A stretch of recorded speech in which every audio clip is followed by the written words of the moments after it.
దక్షిణ తెలంగాణకి సంబంధించి ఆ ముగ్గురు మంత్రులకు సంబంధించి కూడా అక్కడ ఉన్నటువంటి అధికారులు ఫిర్యాదు చేస్తూ ఉన్నారు, కంప్లైంట్ చేస్తూ ఉన్నారు. వాళ్ళతో మేము నెగలలేకపోతా ఉన్నాం, మాకు ఇక్కడ నుంచి పోస్టింగ్లు వేరే దగ్గరికి వేయండి అంటూ కూడా వారు బహిరంగంగా ముఖ్యమంత్రికి లేఖలు రాస్తున్న పరిస్థితులు కనిపిస్తూ ఉన్నాయి. ఒకసారి దానికి సంబంధించినటువంటి వార్త ఉన్నది, మనం చూద్దాం.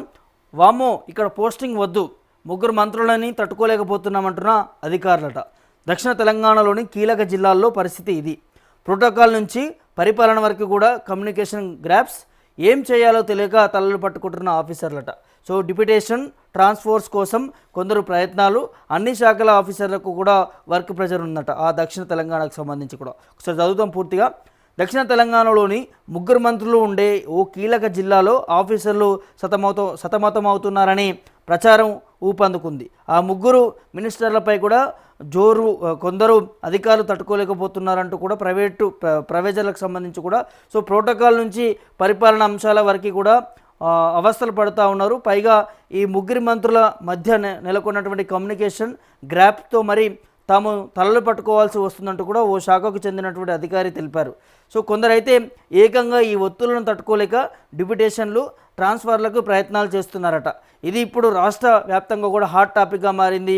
అన్ని శాఖలు అధికారులు ఇదే మరి సమస్యలను కూడా ఎదుర్కొంటున్నట్లు కూడా తెలిసింది. మరి ఆ ముగ్గురు మంత్రులు ఎవరు అంటూ కూడా ఇప్పుడు ఇక్కడ ఒక క్వశ్చన్ మార్క్ వినిపిస్తూ ఉన్నది.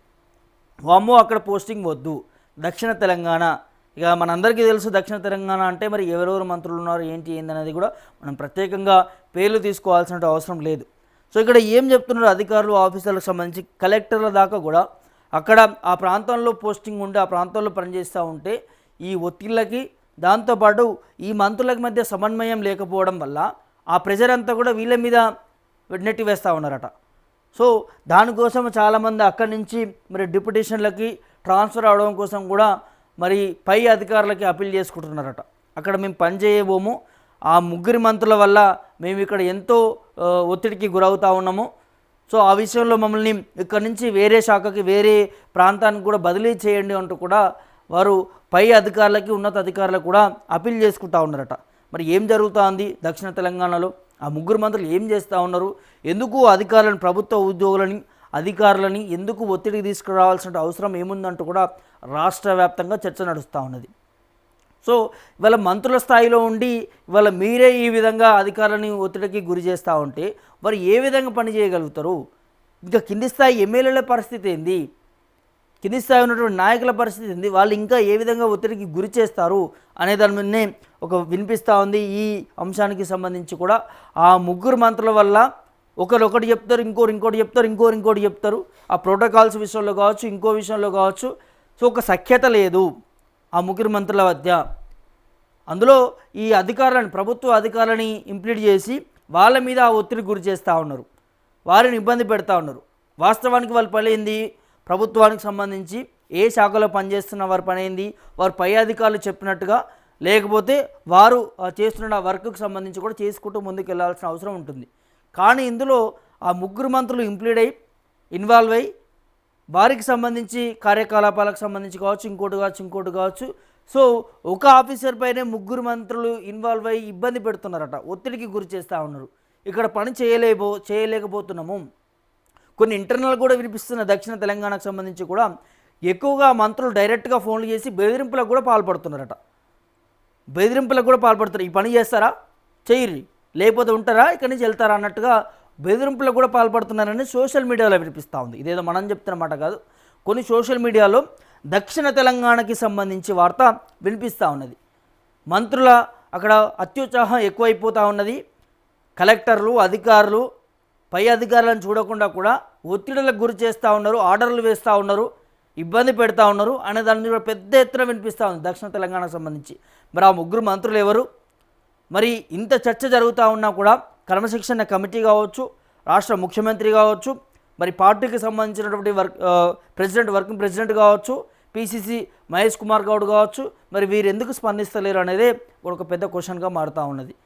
సో డైరెక్ట్గా ప్రభుత్వ అధికారుల మీదనే ఈ విధంగా ఒత్తిడి గురి చేస్తూ ఇక్కడ మేము ఉండలేము కుర్రో ముర్రో అని చెప్పి కూడా వారు మరి వేరే ప్రాంతాలకి వెళ్ళడానికి కూడా అప్పీల్ చేసుకుంటూ ఉన్నారు. అంటే అక్కడ ప్రభుత్వ అధికారులే పనిచేయలేకపోతూ ఉన్నారంటే అక్కడ పరిస్థితి ఏంటి? ఆ మంత్రులు ఏం చేస్తూ ఉన్నారు, ఏం బ్లాక్ దందా నడిపిస్తూ ఉన్నారు? అంత ఒత్తిడి తీసుకురావడానికి గల కారణాలు ఏంటి? ఇప్పుడు ఇక్కడ ఏం జరుగుతుందో తెలుసా, దక్షిణ తెలంగాణ కాదు చాలా రాష్ట్ర వ్యాప్తంగా కూడా ఈ ఒత్తిడికి గురి చేసి కొన్ని పనులు చేయించుకుంటారు అనేది ఒక వార్త మనం తరచుగా వింటూ ఉంటాం. అప్పుడు ఏం జరుగుతుందంటే ఈ ప్రభుత్వాలు మారినప్పుడు, ఈ ప్రభుత్వాలు ఇప్పుడు కాంగ్రెస్ ప్రభుత్వం రేపు ఇంకో ప్రభుత్వం రావచ్చు, వచ్చినప్పుడు అప్పుడు ఇంకో మంత్రి ఉంటాడు, అక్కడ ఇంకో ఎమ్మెల్యే ఉంటాడు, వరుసగా వాళ్ళే ఉండరు కదా. ఈ రాజకీయం అంటే ఎట్లా ఉంటుంది, 5 సంవత్సరాల వరకు వాళ్ళ పర్మిట్ ఉంటుంది. దాని తర్వాత ఇంకో ఎమ్మెల్యేను ఇంకా వేరే మంత్రి మారే పరిస్థితి ఉంటుంది. అప్పుడు ఆయన వచ్చి మళ్ళీ ఇదే అధికారం మీద. ఇప్పుడు రాజకీయ నాయకులు మారుతారు కానీ అధికారులు మారరు కదా, ప్రభుత్వ ఉద్యోగులు మారరు కదా, అక్కడే ఉంటారు, అక్కడే పని చేయాలి. ఇప్పుడు ఈ ప్రభుత్వంలో ఉన్న మంత్రి ఆయన ఇబ్బంది పెట్టి ఓ పని చేయించిన అనుకుందాం, ఇంకో ప్రభుత్వం వచ్చినాక ఆ మంత్రి దానికి సంబంధించి బయట తీసి లూప్ హోల్ని బయట తీసి ఇక పలానా అధికారిని సస్పెండ్ చేయండి, ఆయన ఒక గతంలో ఈ పనికి పాల్పడ్డాడు అనేది ఎటుపోయినా కూడా ఈ ప్రభుత్వ అధికారులకు సంబంధించి గీళ్ళ మీదనే జరుగుతున్నది ఈ పెత్తనం అంతా కూడా. రాజకీయ నాయకులు ఏమవుతుంది, వీళ్ళు వస్తారు ఇలా పని చేయించుకుంటారు వెళ్ళిపోతారు, కానీ రేపటి నాడు ఇబ్బంది పడేది బాధపడేది ఎవరు, ఈ ప్రభుత్వ ఉద్యోగులే. కింది స్థాయి నుంచి మీది స్థాయి వరకు కూడా పనిచేసేటటువంటి ఈ ఉద్యోగులే. వీళ్ళదేముందండి, ఒక 5-10 సంవత్సరాలు చేసి వెళ్ళిపోతారు. కానీ ప్రభుత్వ ఉద్యోగులు అట్లా కాదు కదా, జీవితాంతం వాళ్ళు అందులోనే చేయాలి. రిటైర్మెంట్ అయిపోయిన తర్వాత కూడా ఆ నింద కూడా వాళ్ళే మోయాలి. సో అట్లాంటి పరిస్థితులు ఉంటాయి. కొన్ని సందర్భాల్లో కూడా మనం ఇప్పుడు చూస్తున్నాం, సస్పెండ్ అవుతున్నారు. అట్లా అంటే పై అధికారులు, మంత్రులు, ఎమ్మెల్యేలు వేధింపుల వల్ల ఆ పని చేసి, అది ఏ పనే కావచ్చు, ఆ పని చేసి సో ప్రభుత్వాలు మారినాక ఇంకో ప్రభుత్వం వచ్చినాక దాన్ని బయటపెట్టి ఇందులో ఇరుక్కుపోయేది ఆ అధికారే, దాంట్లో సస్పెండ్ అయితే బాధపడేది ఆ కుటుంబమే, ఆ అధికారి కుటుంబమే, ఆ అధికారియే. సో ఇట్లా చాలా వరకు జరుగుతూ ఉన్నాయి.